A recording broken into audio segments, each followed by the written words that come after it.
बारिश के 4 महीने बुद्ध संघ के भिक्षुक, अभी भी साधु लोग चतुर्मास मनाते हैं। कुछ संत 4 महीना तो कुछ संत 2 महीना एक ही जगह पर रहते हैं, अपना उपदेश देते करते, स्थलांतर नहीं करते। तो चतुर्मास के लिए सब साधक अपने अपने जगह तय करके बुद्ध से आज्ञा लेते कि बनते हमको चतुर्मास के लिए फलानी जगह आमंत्रण है, यहाँ फलानी जगह आमंत्रण है, फलाने संघ में फलानी जगह फलानी जगह।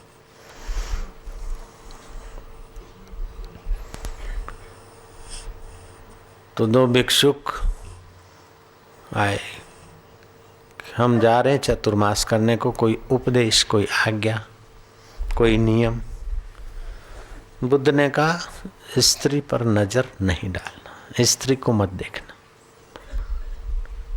दीपक झूला पवन है, नर का झूला नारी। देखने से मन विकार में आता है, दूर रहते तो उतना नहीं होता, नजीक में। इसीलिए कुछ साधुओं के संप्रदाय में तो स्त्री दर्शन से भी अपने को बचाते। बुद्ध ने कहा कि किसी स्त्री का दर्शन मत करना। उसने बोला जो आज्ञा।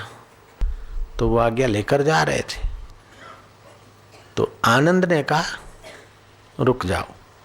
बुद्ध से पूछा कि यात्रा कर रहे हैं तो ये स्त्री है ऐसा तो दिखेगा तभी तो बचेंगे। स्त्री को मत देखना, लेकिन दिखेगी तब तो बचेंगे। बोले दिख जाए तो ठीक है, लेकिन दोबारा ना देखें। लेकिन मनते यात्रा में सामने से आ रही है नजर, कहीं दोबारा भी लग पड़ जाए, किसी भी ढंग से दोबारा भी दिख जाए। बोले दोबारा दिखे तो भी तीसरी बार ना देखे। बोले बनते ऐसा भी हो सकता है कि पास में ही कहीं रहती हो, रोज निकलती हो, आती हो, जाती हो, और नजर है तो इधर जाएगी तो तीसरी बार, चौथी बार, 5वीं बार दिख जाएगी। बोले दिख जाए तो ठीक, लेकिन फिर उससे बातचीत ना करें। बनते संभव है कि किसी कारण से रास्ते में जाती है, कोई रास्ता पूछती है या तकलीफ में है, तो वो जब पूछे तो क्या झूठ बोलेगा, कैसे करते पूछो। बोले अच्छा बोल दे, लेकिन उसको छुए नहीं।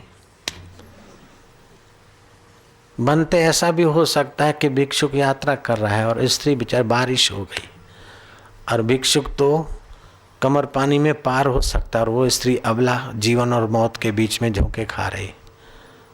तो अगर भिक्षुक को दया आए तो क्या उसको छुएगा नहीं तो खड्डे के पार कैसे करेगा, वो मर जाएगी। ऐसा भी तो हो सकता है। बोले अच्छा तो आपातकाल में उसको क्षणिक मदद करके फिर खिसक जाए, निकल जाए। गए। बाद में दूसरा भिक्षुक आया कि भंते मुझे फलानी वैश्या ने इनवाइट किया है चतुर्मास करने के लिए, आपकी आज्ञा हो तो उसके घर पे रहूं। बुद्ध ने कहा इसमें क्या पूछते हो, रहो, वही भोजन बनाएगी। भंते बोले कोई बात नहीं, खाना। वो नाचेगी, बोले कोई बात नहीं, देखना। आनंद परेशान हो गया कि अभी अभी तो बोले कि स्त्री को देखना मत,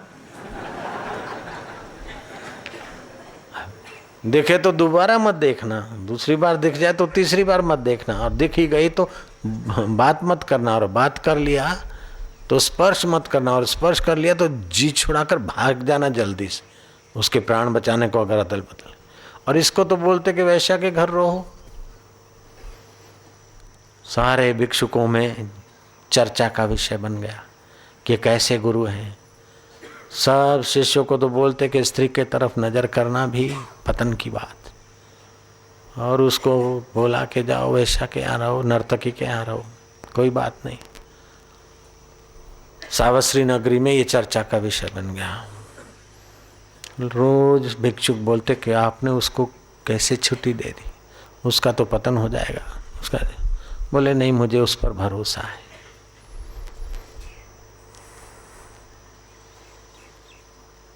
अब रोज वो नर्तकी बनाती, भिक्षुक खाता, रोज नाच करती और वो देखता। लेकिन देखता ज्ञान को आगे रखकर, खाता तो ज्ञान को आगे रखकर। नाच कौन कर रहा है और नाच देखता कौन है? और नाच करने को देखने को दोनों को सत्ता देने वाला कौन है?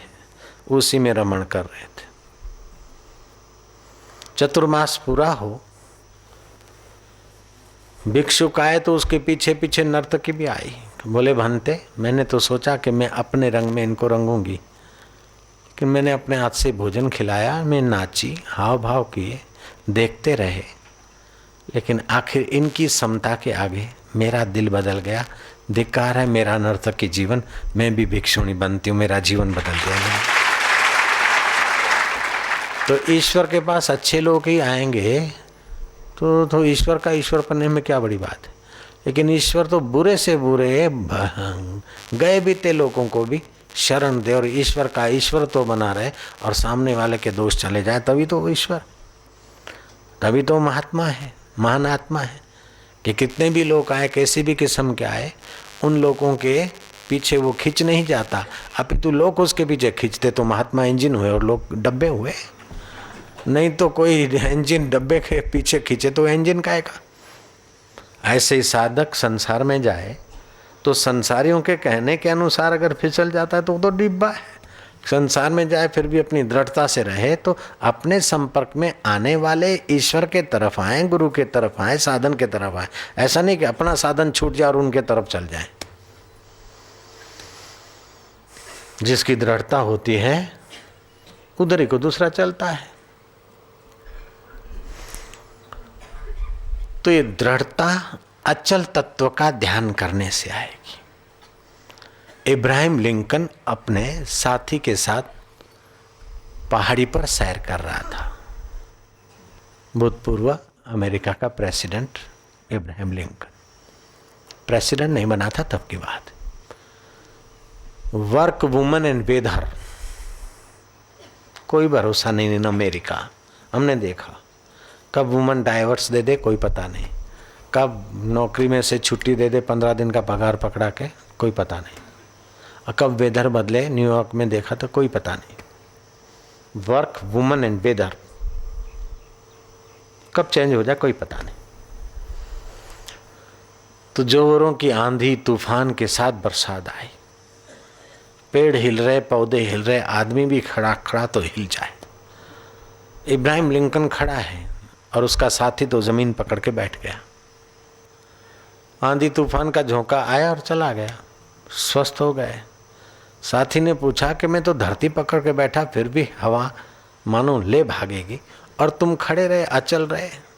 बोले हाँ, मेरी नज़र थी गुलाब के पौधे पर मधुमक्खी, इतना पौधा झूम रहा था फिर भी मधुमक्खी अपने रस में चिपकी थी।